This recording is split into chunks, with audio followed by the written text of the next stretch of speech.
Before fashion became obsessed with minimalism, clothing was often built in layers. One garment beneath another, one fabric over another, one silhouette transforming the next. And somewhere between protection, decoration, and social display, the overdress emerged. An overdress is exactly what its name suggests. A garment worn over another dress or underlying layer. Simple, but enormously useful, because adding one layer can completely change an outfit. It can change its shape, its color, its texture, its movement, and even its social meaning. Layering has existed throughout clothing history. People have worn outer garments over undergarments for warmth and protection for thousands of years. But in European fashion especially, the idea of an outer dress became increasingly elaborate. During different historical periods, women could wear gowns and decorative layers over simpler foundation garments.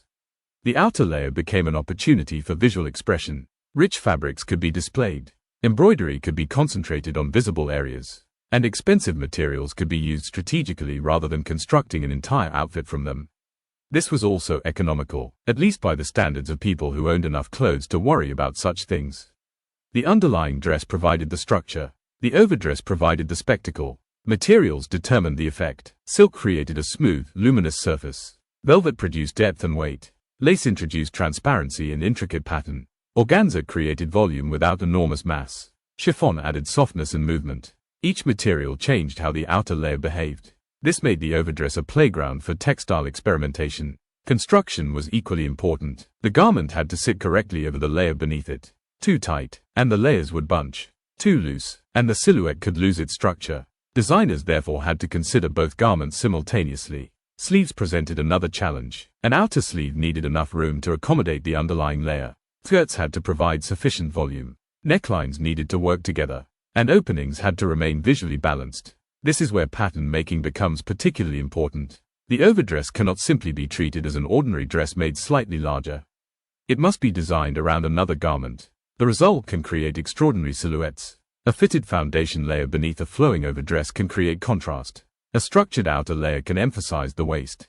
A transparent overdress can reveal the garment underneath. A richly decorated layer can transform a simple base into formal attire. Layering therefore became a powerful design tool. Color could also be manipulated. A pale underdress beneath a dark overdress created dramatic contrast. Matching colors produced a more unified appearance. Metallic embroidery could catch light across the outer surface. And contrasting fabric could appear through openings and translucent panels. The wearer could effectively build an outfit from visual layers. Historical fashion often used this technique to communicate wealth and status. Expensive textiles were not merely practical. They were visible investments. Silk, velvet, fine lace, gold thread, detailed embroidery. These materials required specialized labor. Their presence therefore communicated resources and social position. The overdress became a perfect canvas for displaying them. But layering was not only about wealth. Climate played a role. Additional layers provided warmth. Outer garments protected finer clothing underneath. And removable layers allowed clothing to adapt to changing conditions.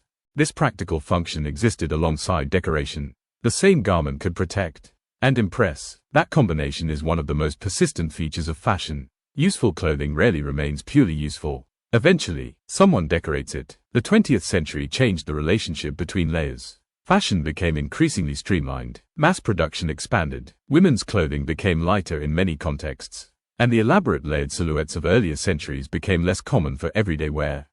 But the idea never disappeared. Designers continued experimenting with outer dresses. Transparent fabrics became especially important. Sheer organza, chiffon, mesh, tulle, and lace could be placed over simpler garments. The underlying dress remained visible. The overdress became almost architectural. A transparent shell around the body. Modern designers could therefore achieve the visual complexity of historical layering without necessarily using heavy fabrics. Technology expanded the possibilities. Synthetic fibers could create lightweight volume. Laser cutting could produce precise decorative edges. Digital printing could introduce complex patterns. Modern embroidery machines could reproduce intricate motifs. And advanced finishing techniques could create unusual surface effects. Yet the underlying concept remained unchanged. Put one layer over another, and the visual result becomes something new. The overdress also entered contemporary casual fashion. Denim layers, knit dresses, mesh dresses, sheer overlays, long tunic-style dresses, and minimalist outer layers all demonstrate the same principle. The garment underneath remains part of the design. The relationship between the two layers becomes the point. This makes the overdress particularly interesting from a design perspective. It is clothing designed in relationship. not isolation. The outer garment depends on the inner garment. The inner garment gains meaning from what is placed over it. Together, they create a third visual identity. Sustainability has also given layering a new relevance. An existing dress can be transformed with an additional layer rather than replaced. One base garment can be styled in multiple ways. A transparent overdress can change a simple outfit. A warm knitted layer can extend seasonal use. And modular clothing can reduce the need for constantly purchasing completely new garments.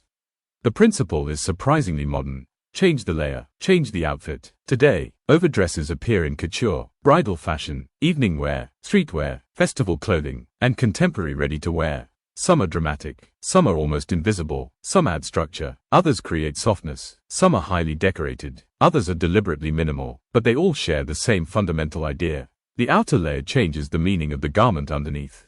That is the enduring power of the overdress. It does not need to replace the original dress. It transforms it. A simple foundation becomes elaborate. A plain silhouette gains volume. A familiar outfit gains texture. And a traditional concept becomes modern through new materials and proportions. From historical gowns to silk and velvet overlays. From lace and embroidery to transparent organza and modern technical fabrics. The overdress continues to evolve. It demonstrates that fashion does not always require a completely new garment. Sometimes, all it takes is another layer.